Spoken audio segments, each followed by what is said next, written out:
प्यारे साथियों, आप सभी को नमस्कार। एवं यह आपका चैप्टर 6 का दूसरा वीडियो है। यह पार्ट 2 है।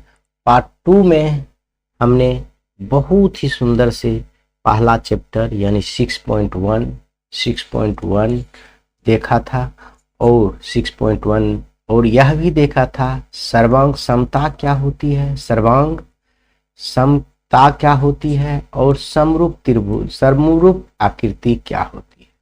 यह सब विस्तार में हमने देखा है। जो बच्चा नहीं देखे हैं पीछे देख लीजिए, उसके बाद यह देखिए, तब आपको और अच्छा से समझ में आएगा। यह पार्ट 2 है। पार्ट 2 है, इतना ध्यान रखिए। हमने देखा था कि दो त्रिभुज समरूप कहे जाते हैं, दो आकृति समरूप कहे जाते हैं, चाहे त्रिभुज हो, चाहे वृत्त हो, चाहे वर्ग हो। वह समरूप तभी कहा जा सकता है, त्रिभुज के बारे में हम बताते हैं, जब उसके संगत कोण बराबर हो तथा उसकी संगत भुजाएं, यहाँ भुजाएं होगा, एक ही अनुपात में हो यानी समानुपाती हो। जैसे उदाहरण के तौर पर यदि हम आपको बताएं कि जैसे मान लीजिए एक त्रिभुज है, दो त्रिभुज ले लेते हैं, आपको अभी समझा देते हैं। मान लीजिए एक त्रिभुज ए है, एक त्रिभुज ए है। यह समरूप तभी कही जाएगी, यह त्रिभुज समरूप तभी कही जाएगी, या तो इसको उठा के इस पर रख दीजिए, या नहीं तो नियम के अनुसार अगर कहेंगे, पहले में क्या है, इसके संगत कोण, यानी इसको मान देते हैं ए बी सी, इसको पी क्यू आर। तो इस समरूप तभी होगा त्रिभुज जब इसका संगत कोण यानी कोण ए बराबर कोण पी हो, कोण बी बराबर कोण क्यू हो और कोण पी बराबर कोण आर हो। यह तो संगत कोण है। और दूसरी में कारण की संगत भुजा का अनुपात पर एक ही समान में हो, एक ही अनुपात में हो, यानी समानुपातु हो, यानी ए बी बटा, ऐसे कर सकते हैं, यहाँ लिख देते हैं ए बी बटा पी क्यू। देखिए इस भुजा का अनुपात इसके ए बी बटा पी क्यू बराबर कह सकते हैं ए सी बटा पी आर, बराबर कर सकते हैं बी सी बटा क्यू। मतलब समान अनुपात में इसका भुजा का जो है भाग देंगे, संगत भुजा का अनुपात जो होगा समान हो, भाग जो होगा समान। समझ गए? यह इतना बटे इतना करेंगे तो उतना ही होगा जितना इतना बटे इतना करेंगे, या उतना ही होगा इतना बटे इतना, तभी हम यह त्रिभुज को हम क्या कहेंगे, समरूप कहेंगे। तब इस त्रिभुज को हम लिख सकते हैं त्रिभुज ए बी सी। समरूप का सिंबल ही होता है त्रिभुज पी क्यू आर। समझ गए इतना बात?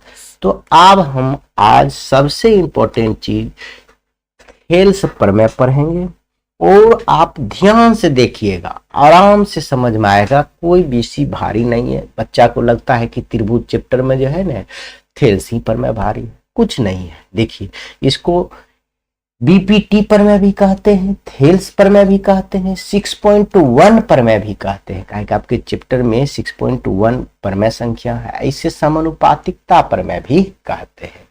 बीपीटी क्यों कहते हैं? क्योंकि यह होता है बेसिक प्रोपोर्शनलिटी थ्योरम, इंग्लिश में होता है। समझ गए?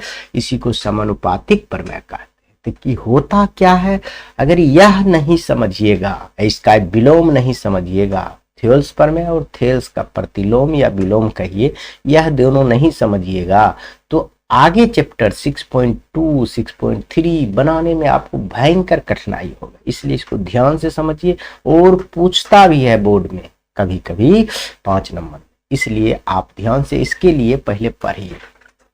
कह रहा है किसी त्रिभुज, यदि किसी त्रिभुज की एक भुजा के समांतर, तो पहले तो किसी त्रिभुज कह रहा है, जो कह रहा है वह कीजिए। तो किसी त्रिभुज की जब चर्चा कर रहा है तो कोई त्रिभुज हम बना लेते हैं।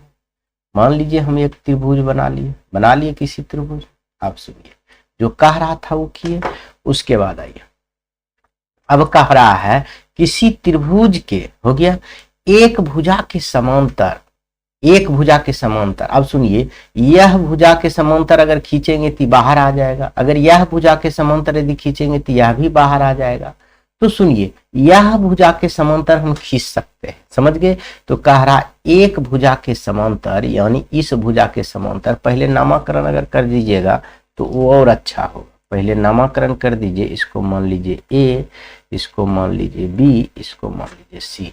तो वही कह रहा है एक भुजा के समांतर अन्य दो भुजाओं को भिन्न भिन्न बिंदु पर प्रतिच्छेद करती है। तो अन्य दो भुजाओं मान लेते हैं यह भुजा ए बी भुजा और ए सी भुजा के जो भिन्न भिन्न बिंदुओं पर प्रतिच्छेद करती है उसका नाम दे देते हैं डी और ई दे देते हैं। उसका नाम क्या दे दिए, डी और ई। तो कह रहा है समांतर अन्य दो भुजाओं को प्रतिच्छेद करने के लिए एक रेखा खींची जाए, इस समांतर एक रेखा खींची जाए। तो खींच दे रहे हैं, जैसा कह रहा है वैसा खींचिए। एक रेखा खींच दे, समांतर है, आप समझिए समांतर, यह समांतर आपको दिखे या ना दिखे लेकिन आप समझिए क्या है, यह समांतर है, समांतर हो गया। तो ये अन्य दो भुजाओं को समान अनुपात में, तो जो यह जो भुजा है ए बी और ए सी को समान अनुपात में विभाजित करती है, यानी इतना बट्टे इतना, यानी हम कह सकते हैं यह जो है ए डी बट्टे डी बी बराबर होगा ए ई बट्टे ए सी। यह साबित करना है। कह रहा है एक त्रिभुज में एक भुजा के समांतर अगर दूसरी रेखा खींची जाए जो कि अन्य दो भुजाओं को भिन्न भिन्न स्थान पर प्रतिच्छेद करती है, तो यह जो प्रतिच्छेदी बिंदु जो है वह अन्य दो भुजाओं को समान अनुपात में विभाजित करती है, यह कह रहा है थेल्स प्रमेय। तो आप पहले एकदम बेसिक से क्वेश्चन नंबर जितना दिया हुआ रहे वह दीजिए, या चाहे 6.1 लिखा हुआ है प्रमेय तो यह दीजिए, और पहले प्रश्न लिखिए। प्रश्न लिखने में क्या है, एकदम जिस तरीका से हम लिखते हैं उसी तरीका से लिखिएगा। लिखिएगा दिया है, दिया है का मतलब होता है प्रश्न से, दिया है कि त्रिभुज ए बी सी, ऐसे लिख सकते हैं, त्रिभुज पहले नहीं लिखिएगा, लिखिएगा दिया है कि ए बी सी एक क्या है, त्रिभुज है। एक क्या है, त्रिभुज है। ठीक से लिख दे रहे हैं, देखिए त्रिभुज है जिसमें जिसमें बीसी के समांतर, बीसी के समांतर डीई रेखा खींचा गया है। यह कह रहा है समांतर है, दिया हुआ है, समांतर खींचा गया है। जो रेखा यानी भुजा, जो भुजा यहाँ डी भुजा होगा, रेखा का हटाइए भुजा लिखा कीजिए, क्या लिखिएगा भुजा। जो भुजा ए बी और ए सी को, ए बी और ए सी को क्रमशः मतलब लगातार क्रमशः डी तथा ई पर प्रतिच्छेद करती है, ऐसा लिख दीजिए। समझ गए। दिया है कि त्रिभुज एबीसी, दिया है कि एबीसी एक त्रिभुज है जिसमें बीसी के समांतर डीई भुजा खींची गई है, बीसी के समांतर डीई भुजा खींची गई है। जो भुजा एबी और एसी को क्रमशः डी और ई पर प्रतिच्छेद करती है, अर्थात हम ऐसे भी लिख सकते हैं, अर्थात हम लिख सकते हैं डीई समांतर है बीसी। तो सिद्ध करना है कि एडी बट्टा डीबी, देखिए एडी बट्टा डीबी बराबर एई बट्टा ईसी, यही सिद्ध करना है। तो यह इतना बात आप अगर लिख दे रहे हैं, थोड़ा छोटा कर देते हैं, तब अब कम से कम रचना इस पेज में लिख दे रहे हैं, उसके बाद हम लोग चले। समझ गए। हम लोग कम से कम रचना थोड़ा छोटा करके लिख दे रहे हैं।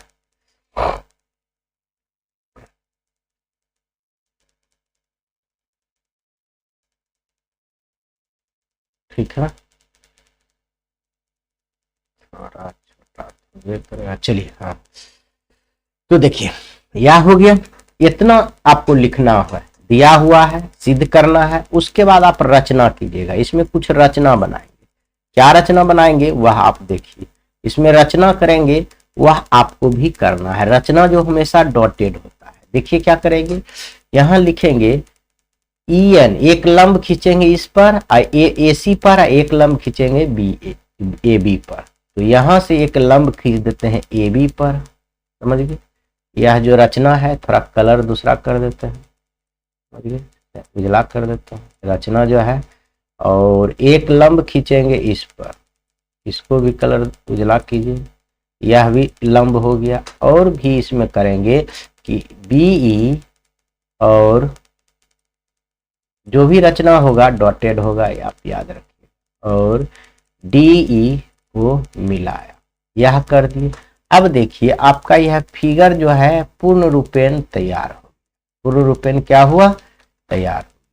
जब फिगर तैयार हो गया तो रचना में जो जो किए वो लिखेंगे, यहाँ नाम दे देते हैं, यहाँ लिख देते हैं DN और M और N लिख देते हैं। तो यहाँ देखिए, पहले देखिए EN लंब किस पर खींचे हैं, AB पर, तो यहाँ लिखेंगे EN लंब AB खींचा, तथा बोलिए DN लंब किस पर खींचे हैं, AC पर खींचे हैं, AC खींचा, ठीक है। यह दोनों खींचिए, एवं और कुछ किए हैं, DC और BE को मिलाया, DC तथा BE को मिलाया, इतना लिख दे रहे हैं। उसके बाद हम लोग परमान पर आएंगे। अब क्या लिखेंगे, परमान, यहाँ अब लिखेंगे परमान, लिखेंगे जैसे हम लिखे हैं वैसे आपको लिखना होगा, समझ गए, वैसे आपको सुंदर तरीका से लिखना होगा, तभी होगा, नहीं तो नहीं हो पाएगा, समझ गए। जैसे हम बनाए हैं और फिगर बनाए हैं उसी प्रकार आपको बनाना होगा और लिखना होगा। पहले लिखे हैं दिया है, उसके बाद सिद्ध करना है, उसके बाद रचना और उसके बाद प्रमाण। प्रमाण में हम सबसे पहले लिखते हैं, आप बचपन से समझते आ रहे हैं, त्रिभुज का क्षेत्रफल। आप पढ़ते आ रहे हैं कि त्रिभुज का क्षेत्रफल क्या होता है, यह बता। त्रिभुज का क्षेत्रफल बराबर होता है कि हाफ गुना आधार गुना ऊंचाई, बस इसी पर पूरा बेस्ड है। इस समझ गए तो हो गया। अब कौन कौन त्रिभुज लेना है यह समझिए, हम जो समझाना चाह रहे हैं वह समझिए। पहले त्रिभुज लेंगे ADE, देख रहे हैं ADE। यदि बात करें हम इसको कलर करने की, यदि बात करें तो हम आपको बता देते हैं पहले त्रिभुज कौन ले। तो देखिए यह जो त्रिभुज देख रहे हैं, यह जो त्रिभुज देख रहे हैं, सॉरी इसको ऐसे नहीं समझ पाइएगा, इसको इसी पर हम कलर कर देते हैं। देखिए देखिए ये त्रिभुज देख रहे हैं ADE, जो अब हम हाईलाइट किए हैं, जो हम हाईलाइट कर रहे हैं उस त्रिभुज के बारे में बस पहले सोचिएगा, 10 जितना हाईलाइट किए हैं उतना सोचिए, समझ गए। ADE, तो अब लिखेंगे त्रिभुज ADE का क्षेत्रफल, समझ गए। ADE का क्षेत्रफल अगर बात करें तो इसमें भी हाफ होगा गुना आधार। देखिए अब आधार यह लेंगे, यह त्रिभुज है तो इसका आधार ये लेंगे, और लंब तो ये हम खींचे हैं, इस पर AB पर लंब खींचे हैं तो लंब तो ये लेंगे, EN लेंगे, क्योंकि त्रिभुज में लंब हम लिख चुके हैं रचना में कि यह लंब है। EN लंब AB है, समझ गए। EM लंब क्या है, AB है। EM लंब क्या, EN लंब क्या है, AB है। और DN सॉरी यहाँ M नहीं है, M न होगा यार, यहाँ M होगा। AB पर क्या है, M बिंदु दिए हैं इसलिए M लिखेंगे, समझ गए, ये ठीक है। तो यहाँ EM लंब जो है, EM लंब क्या है, EN है, तो हाफ गुना आधार, आधार हम E मानेंगे AB, आधार AB मानिए, और लंब जो हम मान लिए हैं वह लेंगे गुना EM, समझ गए। यह समीकरण 1 मान लीजिए। पुनः त्रिभुज जो हम लेंगे, यह देखिए हम जो कर रहे हैं वह देखिए, यह जो देख रहे हैं त्रिभुज ए देख रहा है, ए देखिए यह त्रिभुज लेंगे। कौन त्रिभुज लेंगे, यह त्रिभुज लेंगे। आपको हम समझाने के लिए यह डॉटेड खत्म कर रहे हैं तो यह नहीं समझिए, यह त्रिभुज लेंगे, यह DEB। कौन सा त्रिभुज लेंगे, DEB। तो अब पुनः त्रिभुज क्या लेंगे, त्रिभुज DEB का क्षेत्रफल। अब इसका क्षेत्रफल निकालेंगे, इसका भी होगा हाफ, आधार में अब की बार ए लेंगे और लंब क्या होगा, ये होगा। तो एक चीज आप समझाते हैं, पहले आधार ले लीजिए DB गुना लंब हम ए लेंगे। देखिए आप बचपन में भी पढ़े होंगे, ऐसा एक त्रिभुज है, 9th में पढ़े हैं, ऐसा त्रिभुज है। देखिए ऐसा ही त्रिभुज है कि नहीं, इसके बाह्य एक लंब है, यह बाह्य लंब है ना। तो यह त्रिभुज में यदि कोई त्रिभुज में लंब नहीं दिया हुआ है, बाह्य लंब भी रहे तो यह लंब ले सकता सकते हैं। समझ गए, यह लंब ले सकते हैं, यह 9th में पढ़े हुए हैं। इसीलिए हम क्या करेंगे, यह लंब लेंगे। कौन लेंगे, EM लंब। क्या लेंगे, लंब EM लंब लेंगे। बात समझ में आ गया, वो लिखना नहीं था, वैसे आपको समझाया है कि यह त्रिभुज में इबाह लंब यह ले सकते हैं, तो ले लिए। अब समझिए समीकरण 1 और 2 को देखिए। समीकरण 1 और 2 को देखना नहीं है, इसमें भाग देना। लिखिएगा समीकरण 1 में 2 से भाग देने पर, जब भाग दीजिएगा इसको तो देखिए क्या हो जाएगा, बोलिए। त्रिभुज ADE का क्षेत्रफल बराबर हाफ गुना AB गुना EN है, EM है, और बट्टे, भाग देंगे तो बट्टे न होगा। त्रिभुज क्या है, DEB का क्षेत्रफल, दोनों त्रिभुज का क्षेत्रफल हाफ गुना DB गुना EM। देखिए EM हाफ हाफ कट गया, अब तो कुछ कटेगा नहीं, तो यहाँ बचा क्या है, यह देखिए, यहाँ बचा त्रिभुज ADE का क्षेत्रफल बटे त्रिभुज DEB का क्षेत्रफल बराबर हो गया AB बटे DB। समीकरण 3, क्या मान लीजिए, समीकरण 3 AB बटा DB, बाकी तो कट गया। अब पुनः फिर उसी प्रकार अगला हम जाएंगे पेज में, और यह फिगर आपको ला दिए हैं, यह फिगर ऊपर कर लीजिए। अब देखिए लिखेंगे उसी प्रकार फिर से हम लोग यही त्रिभुज लेंगे। एक ये त्रिभुज देखिए AED चाहे ADE, और एक त्रिभुज ये लेंगे DEB और भाग देंगे। समझ गए, DEC, B नहीं DEC। इस बार लिए थे यह पूरा त्रिभुज ADE और लिए थे DEB। अब लेंगे ADE और यह त्रिभुज लेंगे DCB। समझ गए, तो पहले उसी प्रकार त्रिभुज कलर बदल लेते हैं। उसी प्रकार त्रिभुज की बात करें हैं ADE का क्षेत्रफल, इसका क्षेत्रफल आप निकालिए। तो लेकिन इस बार आधार A लेंगे और लंब E लेंगे, क्योंकि लंब AC पर कौन डाले हैं, DN डाले हैं। तो आधार हाफ गुना आधार इस बार हो जाएगा AE गुना लंब हो जाएगा DN। क्या हो जाएगा, DN। समीकरण यहाँ 3 माने हुए हैं आप, तो 4 मानिए इसको।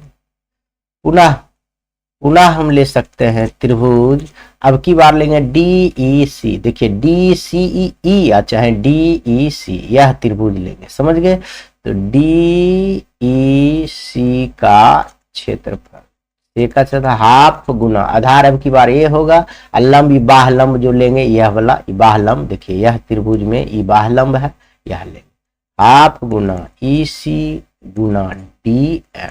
समीकरण 5।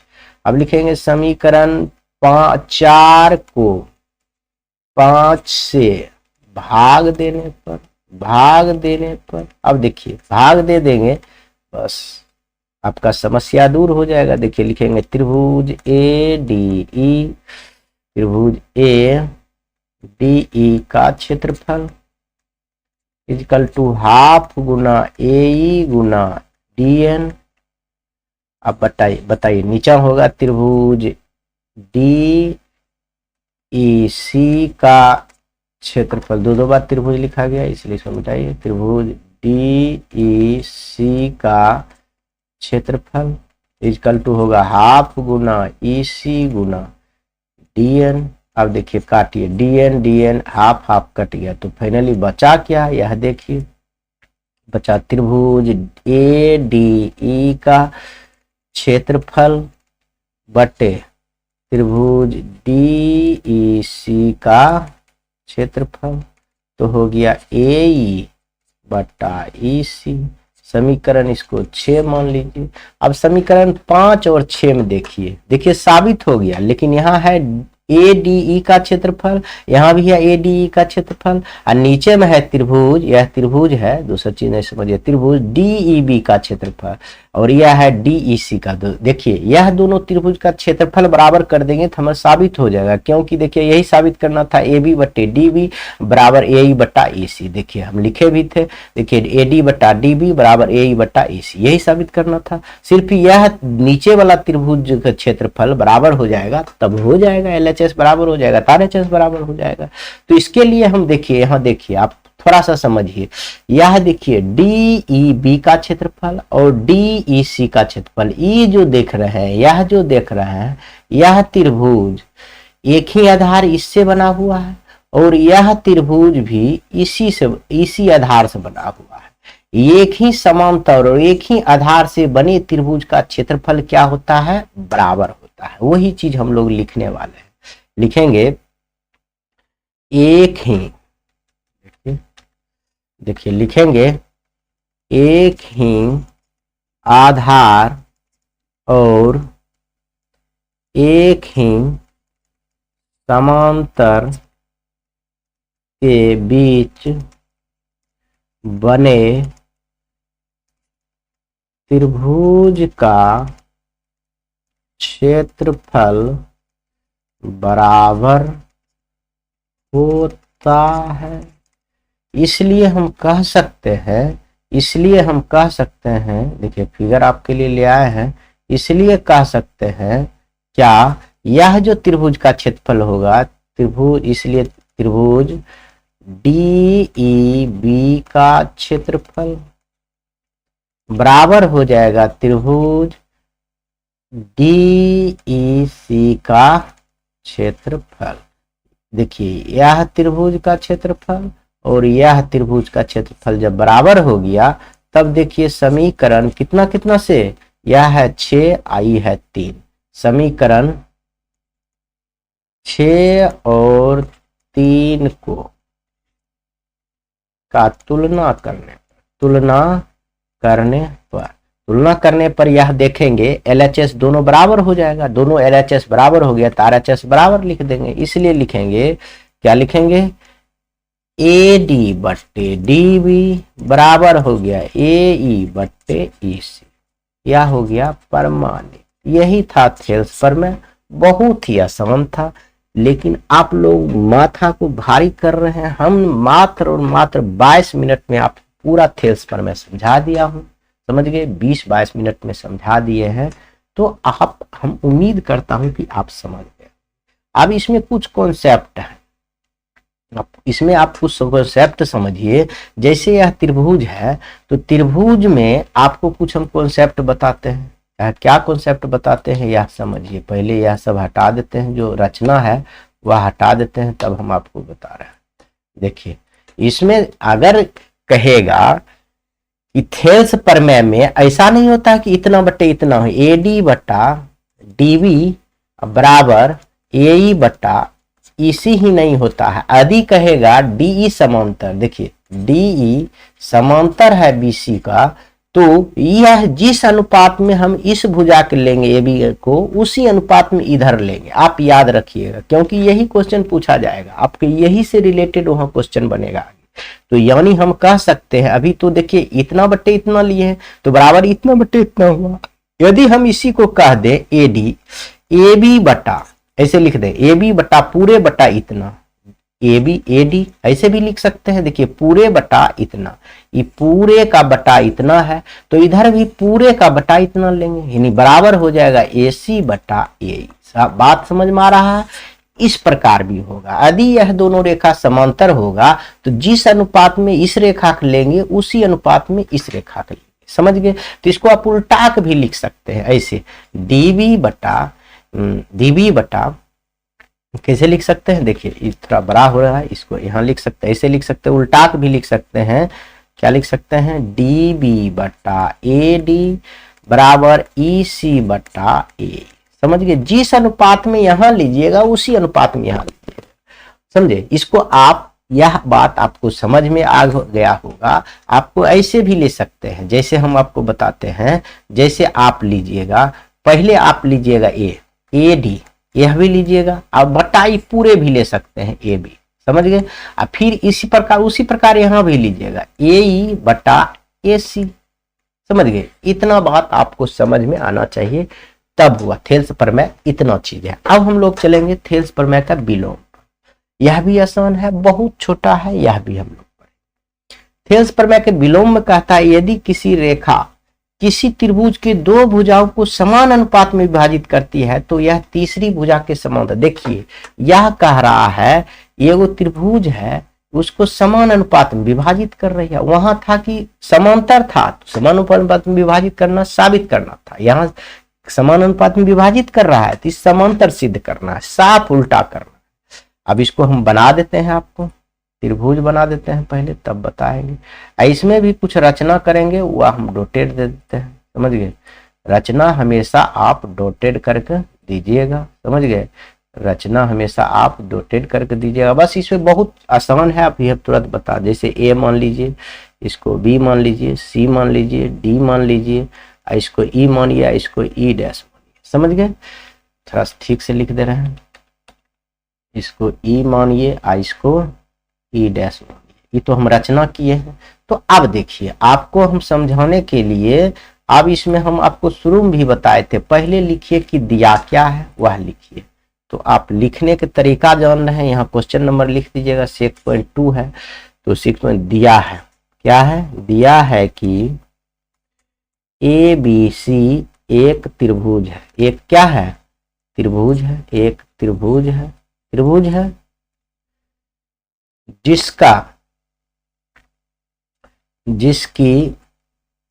जिसकी भुजा ए बी और ए सी क्या है, ए सी,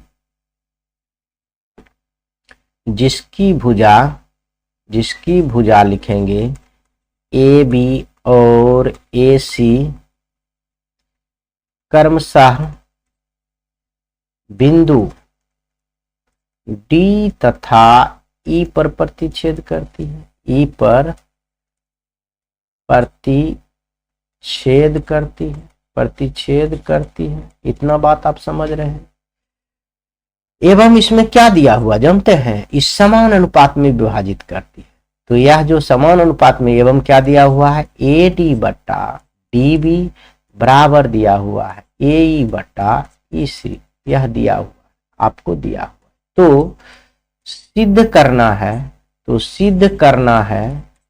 है कि यह जो भुजा है बी सी समांतर होगा डी ई का, यह सिद्ध करना।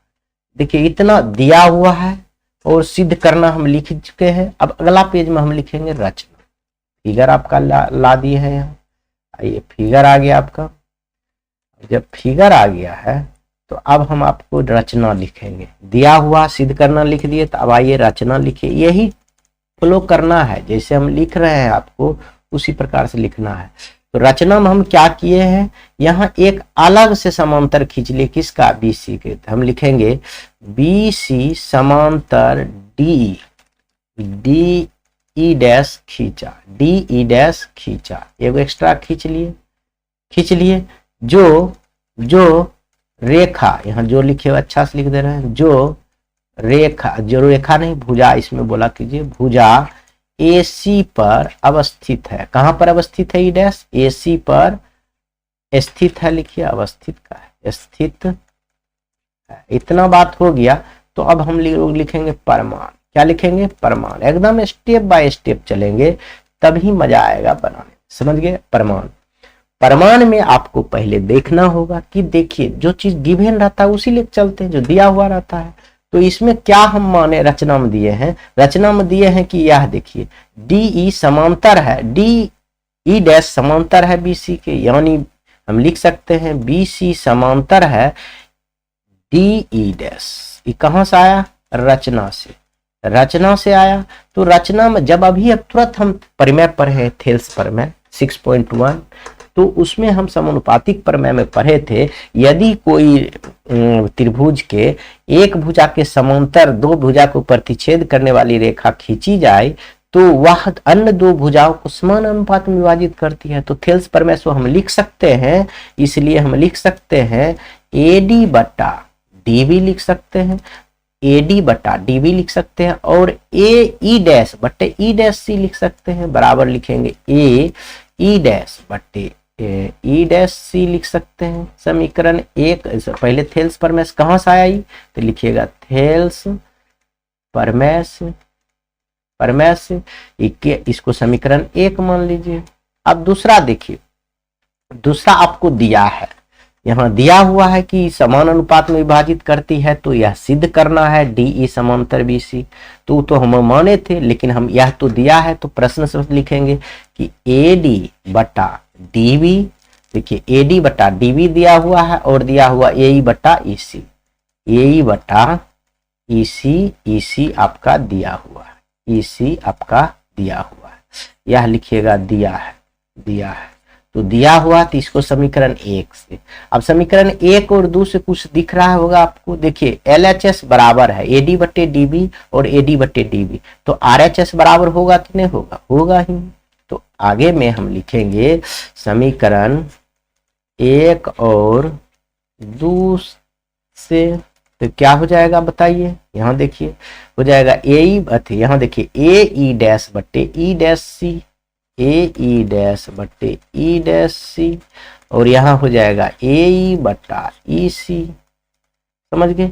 यह देखिए इससे क्या पता चल रहा है, वो फिगर ला देते हैं, आपको फिगर ला देंगे तो समझ में बहुत सुंदर से आए। देखिए आ गया फिगर। अब देखिए इससे क्या पता चल रहा है, देखिए ए ई डैश बराबर है ए ई के, ए ई डैश जितना बड़ा है उतना ही है ए ई डैश, मतलब ए सी ए डैश ई डैश सी और ई डैश सी यह भी दोनों बराबर है, यानी ए ई डैश सी, देखिए ए ई डैश सी और ई सी, मतलब इसका दूरी और इसका दूरी दोनों बराबर है, मतलब इतना दूर की दूरी और इतना दूर की दूरी दोनों बराबर है। तो इससे क्या प्रतीत चल रहा है कि ई डैश बिंदु ई पर है, मतलब संपाती है, एक ही बिंदु पर है। तो यहाँ लिख सकते हैं अतः बिंदु ई डैश तथा ई, ऐसे लिख देंगे, बिंदु ई डैश तथा ई संपाती है, संपाती है यानी एक ही बिंदु पर है।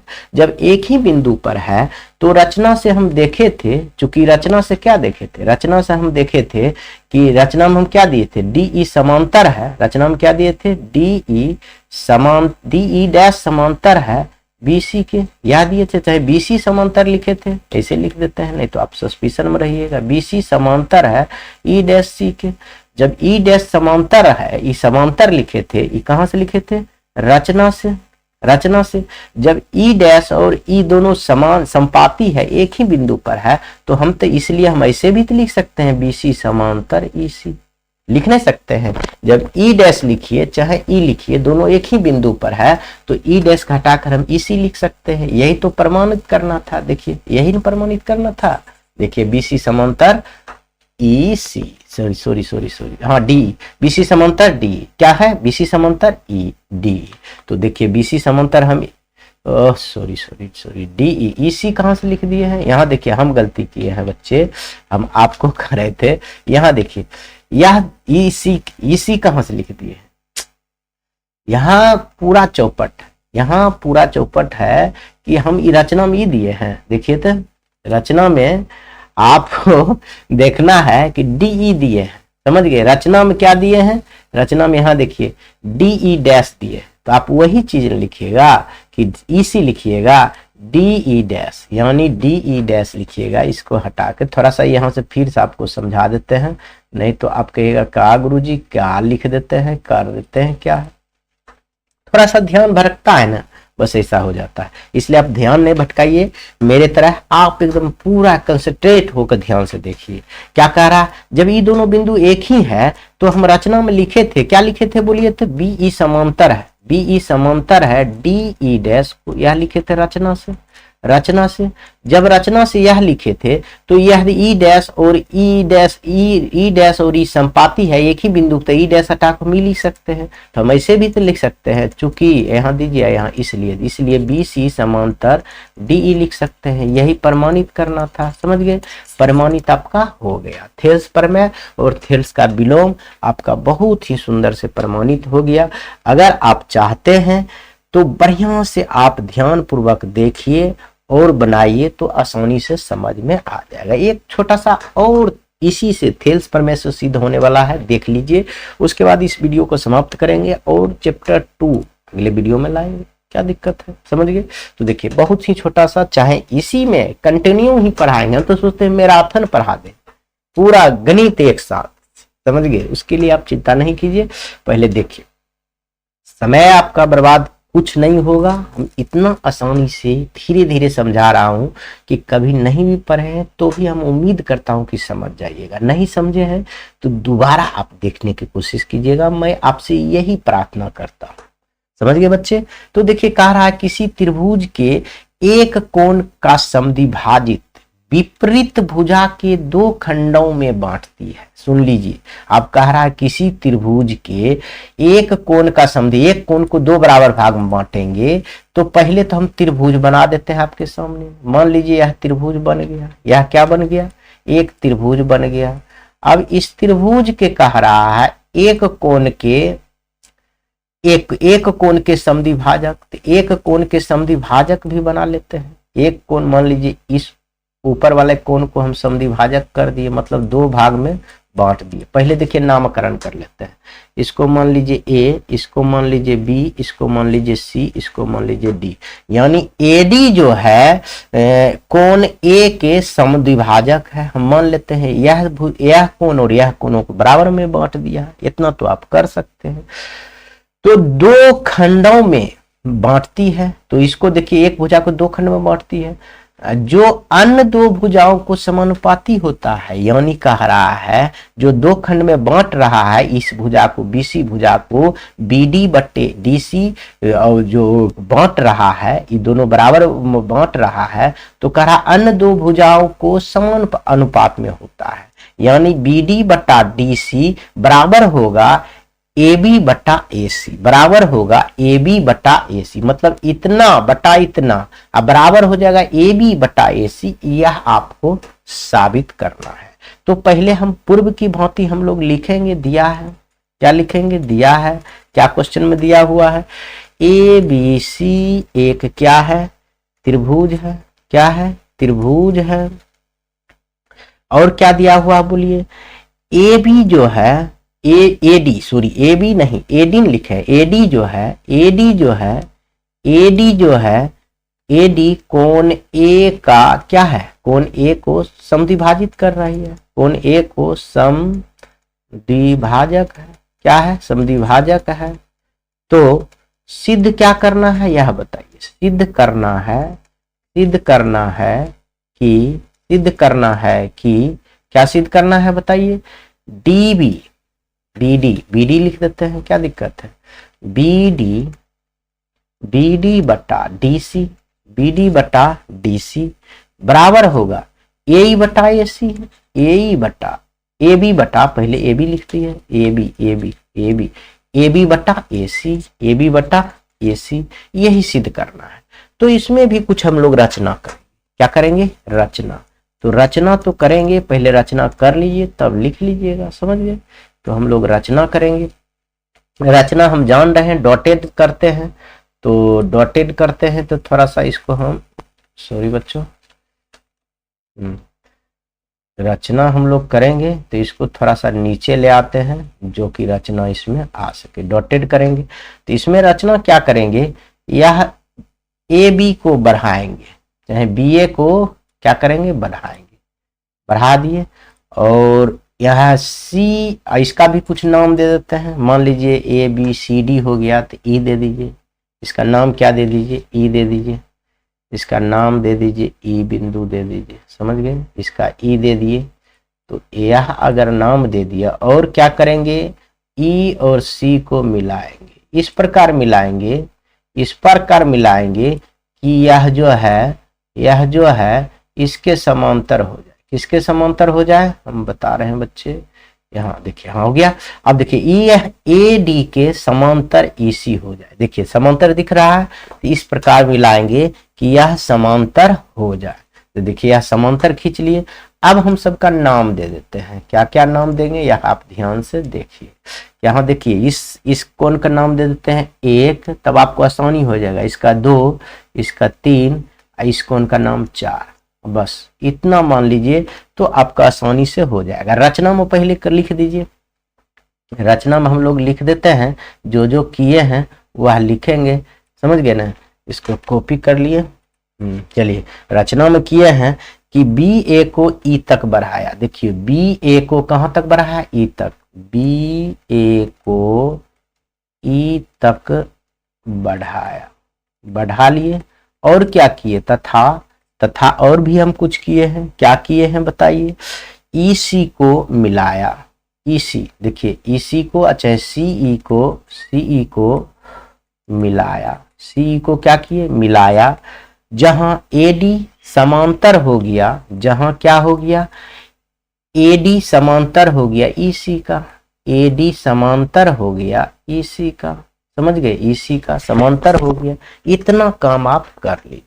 उसके बाद हम लोग लिखेंगे कि परमाण। उसके बाद क्या लिखते हैं, परमाण लिखते हैं। आपके सामने में फिगर रहना चाहिए, नहीं तो आप कहिएगा क्या गुरुजी फिगर ही नहीं है तो हम क्या समझे। फिगर आपके सामने, आंखों की सामने रहना चाहिए फोटो, तब दिखेगा। तो अब परमाण में हम क्या लिखेंगे, जो दिया हुआ है वही लिखेंगे। देखिए परमाण में हम यह कोण ए का समद्विभाजक कौन है, एडी है। एडी है तो वही लिखेंगे। एडी जो है कोण ए का समद्विभाजक है। समद्विभाजक है, समद्विभाजक है तो एक कोण 2 के बराबर हो जाएगा। कोण 1 बराबर कोण 2 हो जाएगा। यह बात तो आप समझ रहे हैं। कोण 1 क्या हो जाएगा, 2 के बराबर हो जाएगा। और देखिए कोण 2 जो है 3 के बराबर हो जाएगा, क्योंकि यह और यह रेखा समांतर है। तो एकांतर कोण से आपका कोण 2 जो है कोण 3 के बराबर हो जाएगा। किस नियम से, एकांतर कोण से। एकांतर कोण से। और हम अब बताएंगे। अब देखिए एक चीज और देखिए, यह कोण 1 कोण 4 यह भी तो समांतर अथी है। यह रेखा और यह रेखा समांतर है, तो यह संगत कोण से 1 बराबर 4 हो जाएगा। कोण 1 बराबर कोण 4 हो जाएगा। किस नियम से, संगत कोण से। संगत कोण से बराबर हो जाएगा। अब देखिए अब यहां से समझिए, इसलिए देखिए कोण 1 बराबर 2 है, कोण 2 बराबर 3 है और कोण 1 बराबर 4 है। तो हम कह सकते हैं 3 बराबर 4 कह सकते हैं, आराम से कह सकते हैं। 1 2 भी बराबर है, 1 4 भी बराबर है, तो कोण 3 बराबर भी कोण 3 बराबर भी कोण 4 कह सकते हैं। इसलिए हम कोण 3 बराबर कोण 4 कह सकते हैं। जब यह बराबर है तो देखिए कोण 3 और कोण 4 बराबर है, तो ए ई सी में देखिए जब यह जो है यह कोण और यह कोण बराबर है, तो यह भुजा छोड़ दीजिए, यह भुजा और यह भुजा दोनों बराबर होता है। सम्मुख कोण सामने वाले, अगर समद्विबाहु त्रिभुज कैसे होता है, अगर उसका 2 कोण बराबर होता है नीचे वाला, तो उसका सम्मुख भुजा क्या होता है, बराबर होता है।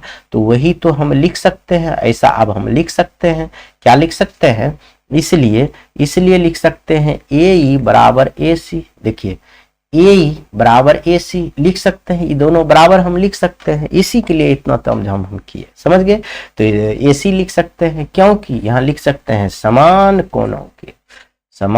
कोणों के सम्मुख भुजा बराबर होता है।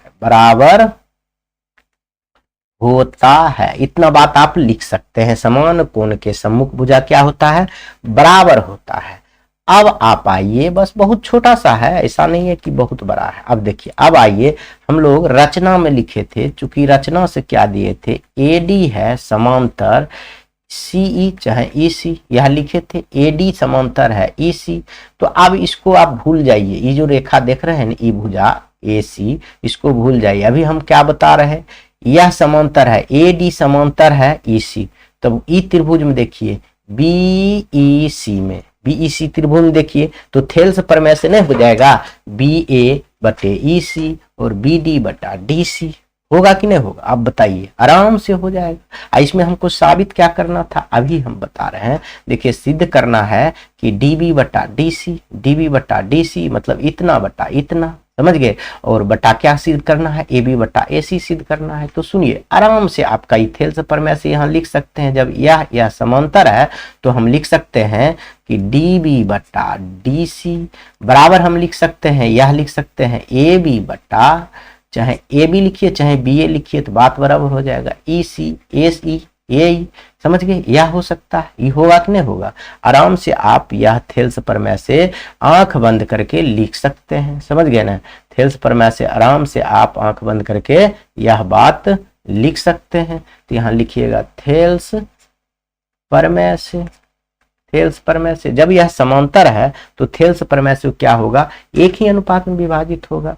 जब यह एक अनुपात में विभाजित होगा तो अब आप देखिए, अब आप देखिए इस प्रमाणित हुआ कि नहीं हुआ, कहिएगा नहीं हुआ सर जी।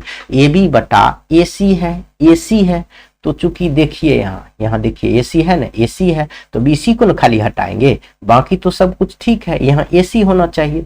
तो अभी आपको हम साबित करके दिखाए थे ए सी ए सी के बराबर है, यानी चूंकि यहाँ लिख सकते हैं ए जो है किसका बराबर है, ए सी के बराबर है, बराबर है। अभी प्रमाणित किया जा चुका है, यहाँ लिखिए प्रमाणित किया जा चुका है, यह लिख दीजिएगा किया जा चुका है।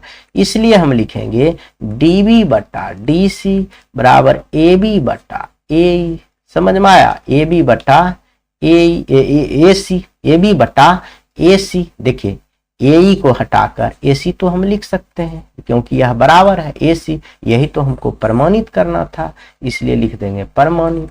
बहुत आसान में यह प्रमाणित हो गया, समझ गए।